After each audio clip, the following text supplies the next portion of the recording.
स्वागत है सभी का। और आज हम श्लोका नंबर 37 अध्याय 4 से शुरुआत करेंगे, फिर से प्रारंभ करेंगे पढ़ना।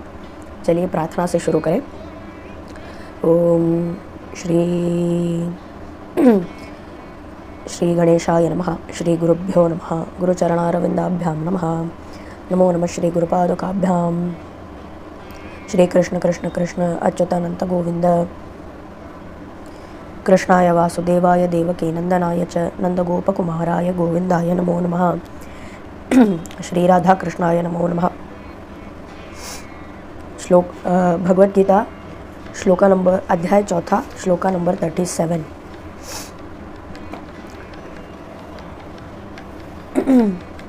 यथैधांसि समिद्धो अग्निर्भस्मसात् कुरुते अर्जुन ज्ञानाग्निनः सर्वकर्माणि भस्मसात् कुरुते तथा। तो यहाँ पर भगवान श्री कृष्ण अर्जुन को क्या कह रहे हैं कि यथा एधांसि, तो यथा मतलब जिस प्रकार, एधांसि यानी कि जो अग्नि में डालने वाले जो काष्ठ हैं, जो लॉग्स हैं, जो वुड है, वो फायरवुड, उसे कहते हैं एधांसि।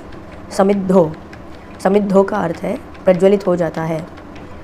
अग्निर्भस्मसात् कुरुते अर्जुन, प्रज्वलित होकर के वो अग्नि उस फायरवुड को भस्म कर देती है। हे अर्जुन, ज्ञानाग्निना, उसी प्रकार ज्ञानाग्निना सर्वकर्माणि, ज्ञान के अग्नि से, ज्ञान भी एक तरह का अग्नि ही है। ज्ञानाग्निना सर्वकर्माणि भस्मसात् कुरुते तथा। तो उसी प्रकार से ये जो ज्ञान अग्नि है, ये सभी प्रकार के कर्म जो है, उन कर्मों को भस्म कर देती है। हे अर्जुन, तो हम जो कर्म से इतना डर रहे हैं कि कहीं हम बंधन में न पड़ जाएं, उसका सरल सा भगवान ने हमें क्या सॉल्यूशन दिया है कि अपने ज्ञान का विस्तार करिए, है ना। तो ये जो अज्ञान है, जो अनंत काल से चला आ रहा है, कितने सारे योनियों में हमने जन्म लिया होगा पिछले जन्मों में, और होते होते अभी इस जन्म में इस देह में है, और अभी जो है भगवद गीता का श्रवण और पठन करने का हमें समय मिला है, और उसे हम उपयोग भी कर रहे हैं इसे समझने के लिए। तो ये भगवद गीता का वेपन और भगवद गीता का सार यही है। ये ज्ञान जो है, इसे हमें दे देते हैं, श्री कृष्ण हमें दे देते हैं। तो ये ज्ञान अग्नि जो है सर्वकर्माणि, सभी प्रकार के कर्मों को भस्मसात कर देती है। यथैधांसि समिद्धो अग्निर्भस्मसात् कुरुते अर्जुन ज्ञानाग्निनः सर्वकर्माणि भस्मसात् कुरुते तथा। अगला श्लोक नंबर 38। न हि ज्ञानेन सदृशं पवित्रम् इह विद्यते तत् स्वयं योग संसिद्धः कालेन आत्मनि विन्दति। तो न ही ज्ञानेन सदृशं पवित्रम, तो ज्ञान के जैसा पवित्र इस लोक में कुछ नहीं है, नहीं दिखाई देता। न विद्यते का अर्थ है एग्जिस्ट करना। न विद्यते, एग्जिस्ट नहीं करता। नहीं ज्ञानेन सदृशम, ज्ञान के समान, पवित्रम यह विद्यते, यह यानी कि इस लोक में एग्जिस्ट करता है। ज्ञान के समान पवित्र कोई भी चीज़ इस लोक में एग्जिस्ट नहीं करती। तत् स्वयं योग संसिद्ध, इस प्रकार के ज्ञान को जिसने संसिद्धि कर ली, यानी कि जिसने इसमें निपुणता हासिल कर ली है, वो तत् स्वयं योग संसिद्ध है, अपने आप को उसने पा लिया है। ऐसे योगी को कालेन आत्मनि विन्दति, कालेन, इसे योग के अवस्था में रहते कुछ काल के बाद आत्मनि विन्दति, आत्मा को प्राप्त कर लेता है। तो आत्मा को जान लेता है। अभी आत्मा है पर दिखाई नहीं देती, हमें सुनाई नहीं देती। तो इस ज्ञान के योग के बल से हमें वो दिव्य दृष्टि आ जाती है, और धीरे धीरे ये प्रयासरत रहते हुए कुछ काल के उपरांत हमें वो आत्मा जो अभी हमारे लिए अदृश्य है, वो भी दृष्टिगोचर हो जाती है, वो भी हमें दिखाई देती है। अगला श्लोक नंबर 39। श्रद्धावालं लभते ज्ञानं तत्पराः संयतेन्द्रियः ज्ञानं लब्ध्वा परां शांतिं अचिरेण अधिगच्छति। श्रद्धावालम, जो श्रद्धालु हैं, श्रद्धा वाले हैं। लभते ज्ञानम, ऐसे लोग जिसको श्रद्धा है, जिनको भी श्रद्धा है भगवान में और भगवान के बताए हुए बातों में, उनका आचरण करने में जिनकी रुचि है और वो निरंतर प्रयास करते हैं, ऐसे लोगों को क्या कहा जाता है? वो श्रद्धालु हैं। श्रद्धावालम, उनको क्या होता है? लभते ज्ञानम, उनको ज्ञान जो है उसका लाभ हो जाता है। तत्पराः संयतेन्द्रियः, और उसके बाद इंद्रियों को संयम से रखते हुए, ये नहीं कि ज्ञान प्राप्त कर लिया और फिर से हम इंद्रियां जहाँ पे जा रही हैं उन्हीं के पीछे उन्हें जाने दे रहे हैं, ऐसा नहीं। उसके बाद भी इंद्रियों को नियमित करके संयम में अगर कोई रहता है, ज्ञानम लब्ध्वा पराम शांतिम, तो ऐसे करने के बाद उस ज्ञान को लब्ध्वा, उस ज्ञान की प्राप्ति के बाद पराम शांतिम अचिरेण अधिगच्छति, अचिरेण, बिना किसी विलंब के, बहुत ही जल्दी, अचिरेण अधिगच्छति, अधिगच्छति प्राप्त कर लेता है। किसे प्राप्त कर लेता है? पराम शांतिम। अभी इसमें दो विशेष बातें क्या हमें समझने के लिए यहाँ पर है। श्रद्धावालम लभते ज्ञानम, तो आजकल हमने क्या समझ लिया है कि ज्ञान जो है वो सिर्फ और सिर्फ अर्थ साधन के लिए है, तो ऐसा नहीं है। ज्ञान जो है, जो परम शांति है, उसकी प्राप्ति हेतु ज्ञान का हमें संचय करना चाहिए। ये बात यहाँ पर अंडरलाइन है, ये हमें समझना होगा। तो जिसको श्रद्धा है उसको ज्ञान प्राप्त होता है। तत्पराः संयतेन्द्रियाः ज्ञानम लब्ध्वा पराम शांतिम अचिरेण अधिगच्छति। तो दो चीज़ें हैं, एक तो श्रद्धा होनी चाहिए और आचरण होना चाहिए। किस प्रकार के नियम वगैरह, आजकल बहुत से लोग नियम लेते हैं फिर बाद में उसे पूर्ण कर नहीं पाते। तो धीरे धीरे एक साथ बहुत कुछ समेट करके लेकर चलना ये भी उचित नहीं है। जिस भी स्थिति में हम हैं उसमें थोड़ा थोड़ा ग्रेजुअली ग्रो करते हुए अगर हम चलेंगे तो फॉल बैक होना इतना वो रिस्क जो है वो रिस्क फैक्टर कम हो जाता है। अब ये परम शांति, तो ये ज्ञान का मूल उपयोग क्या है, इसका फल क्या है? पराम शांतिम। इसका अर्थ क्या हुआ? ये इस लोक की शांति नहीं है, एक दिव्य शांति जो है वो आ जाती है जिसमें हमारा मन कहीं पर भी विचरण नहीं करता, एक जगह पर स्थित हो जाता है और उसके बाद उसे अनुभव होता है पराम शांतिम, परा शांति का अनुभव होता है। श्लोक नंबर 40 अज्ञश्च अश्रद्धाधानश्च संशयात्मा विनश्यति, नायम लोको अस्ति न परो न सुखम संशय आत्मनः। तो भगवान ने ये भी क्लैरिफाई कर दिया है कि जो ऐसे लोग हैं उन्हें पता है इस भूमि पर दो प्रकार के लोग हैं, श्रद्धालु भी हैं और अश्रद्धालु भी हैं। तो उनका कैसे कॉन्सिक्वेंसेस उनको क्या मिलने पड़ते हैं, क्या उन्हें होता है, फेस करना पड़ता है, ये भी उन्होंने बता दिया है। अज्ञश्च, जो अज्ञान में ही खुश है, संतुष्ट है, जिसने प्रयास ही नहीं किया ज्ञान प्राप्ति के लिए, अरे इसमें क्या रखा है, छोड़ो, ये सब बेकार की बातें हैं, ऐसा। अज्ञश्च अश्रद्धाधानश्च, बिना श्रद्धा के जो रह जाए और ज्ञान प्राप्त किए बिना जो रह जाए, ऐसे संशय आत्मा, जिसके मन में सिर्फ संशय भरा पड़ा हो, ये वर्क करेगा, ये काम करेगा, ये आजकल के ज़माने में ये थोड़ी ना फिट होगा। ऐसे विभिन्न प्रकार के संशय जो है उसे बोला है संशय आत्मा। विनश्यति, ऐसे लोग जो है इनका विनाश हो जाता है अपने आप ही। नायम लोको अस्ति, न वो इस लोक में सक्सेसफुल होते हैं, न परो, न परलोक उनका होता है, न सुखम, न किसी प्रकार का सुख उन्हें लाभ होता है।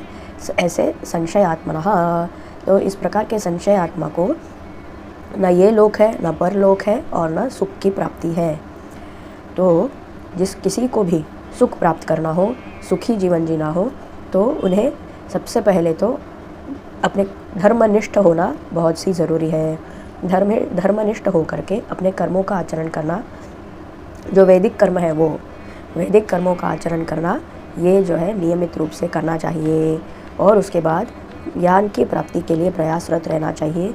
भगवान में श्रद्धा रखनी चाहिए, उनकी वाक में, उनकी वाणी में श्रद्धा होनी चाहिए। और संशय रहित होना चाहिए, मतलब इसमें परिपूर्ण विश्वास होना चाहिए कि ये सत्य है, ये सत्य का प्रमाण है और ये डेफिनेटली काम करता है। अज्ञश्च अश्रद्धा दहनश्च संशयात्मा विनश्यति, नायं लोको अस्ति न परो न सुखम संशयात्मनः। अगला श्लोक, योग संन्यस्त कर्माणं ज्ञान संचिन्न संशयम आत्मवंतम न कर्माणि निबध्नन्ति धनंजय। तो श्री कृष्ण कह रहे हैं धनंजय यानी कि अर्जुन, हे अर्जुन, योग संन्यस्त कर्माणम, तो इस योग में रह करके संन्यस्त भगवान को ही अपने आप में सम्मिलित करके कर्माणम किया, ये कर्म जो भी कर्म करते हैं ये योग की संसिद्धि के साथ और संन्यस्त होकर के किए गए कर्म से, और ज्ञान संचिन्न संशयम, जितने भी संशय मन में आते हैं कि हम कौन है, हमारा कर्म क्या है, हमारे सामने वाला खड़ा हुआ व्यक्ति कौन है, धर्म क्या है, अधर्म क्या है, पाप क्या है, पुण्य क्या है, और क्या करना चाहिए क्या नहीं करना चाहिए, इस प्रकार के सभी प्रकार के संशय जो है ये, और क्या मैं इस प्रकार अर्जुन के विषय में वो हंता है, क्या उसे सामने वाले अपने बंधुओं को मार देना चाहिए या नहीं। ऐसे ही हम सभी के जीवन में भी बहुत से संशय उठते होंगे कर्तव्य को निभाते समय। उन सब संशयों का ज्ञान संचिन्न संशयम, ज्ञान से उनका विच्छेदन करके आत्मवंतम, जो आत्मा में जो आत्मा में संलग्न रह करके रहता है, उसे न कर्माणि निबध्नन्ति धनंजय, किसी प्रकार का कोई भी कर्म उसे नहीं बांध सकता, नहीं बांधता, हे धनंजय। तो योग संन्यस्त कर्माणम ज्ञान संचिन्न संशयम आत्मवंतम न कर्माणि निबध्नन्ति धनंजय। तो इसी प्रकार से कहते हैं कि ज्ञान से सभी प्रकार के संशय से रहित होकर के और योग में स्थित रहकर किए गए किसी भी प्रकार के कर्म से आत्मवंत जो व्यक्ति है वो कर्म का बंधन उसे नहीं पड़ता। तो ये हुआ श्लोक नंबर 41 या 41। तो इसके बाद हम श्लोक नंबर 42 से कंटिन्यू करेंगे। अच्छा, एक ही श्लोक बचा है, फिर ये अध्याय 4 पूर्ण होगा, तो ये वाला भी कर लेते हैं। तस्माद् अज्ञान संभूतम ऋत्स्तम ज्ञानसिनात्मनः छित्त्वैनं संशयं योगमातिष्ठोत्तिष्ठ भारत। तस्माद्, तो इसीलिए हे अर्जुन, अज्ञान संभूतम हृत्स्थम, अज्ञान संभूतम, अज्ञान से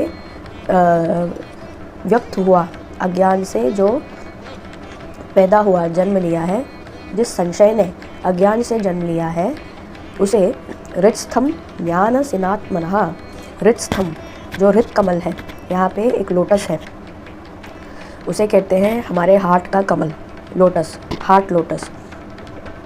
तो उस हृदय में, उस लोटस में भगवान निवास करते हैं और उन भगवान के पास वो ज्ञान प्रकाश है, वो ज्ञान के प्रकाश के रूप में यहाँ पे विराजते हैं सभी जीवों में। पेड़ में भी हैं, पशुओं में भी हैं और मनुष्यों में भी। हृत्स्थम, लेकिन पेड़ और पशु में इस प्रकार का जो प्रयास है, अभ्यास है, ये करने की क्षमता नहीं, बेचारे वो, उनकी बुद्धि और उनका जो वर्टिब्रल कॉलम है, स्पाइनल कॉर्ड, इतना विकसित नहीं है कि वो योग का अभ्यास करने में सक्षम हो। और ये जो एडवांटेज है ये केवल और केवल मनुष्य के शरीर में है। इसीलिए यही डिफरेंस है कि आप जो कर सकते हैं वो ये बेचारे पशु, प्राणी और अन्य जीव जंतु नहीं कर सकते। इसीलिए आपको अपने इस मनुष्य शरीर का पूर्ण लाभ उठाते हुए इस भगवान ने जो ये ज्ञान का योग बताया है, बुद्धि का योग बताया है, इसे जान लेना, समझ लेने का प्रयास करना चाहिए पूरी श्रद्धा के साथ। और अगर आप पूरी श्रद्धा दिखाएंगे तो स्वयं भगवान ही आपको सहायता देने के लिए स्वयं प्रकट हो जाते हैं।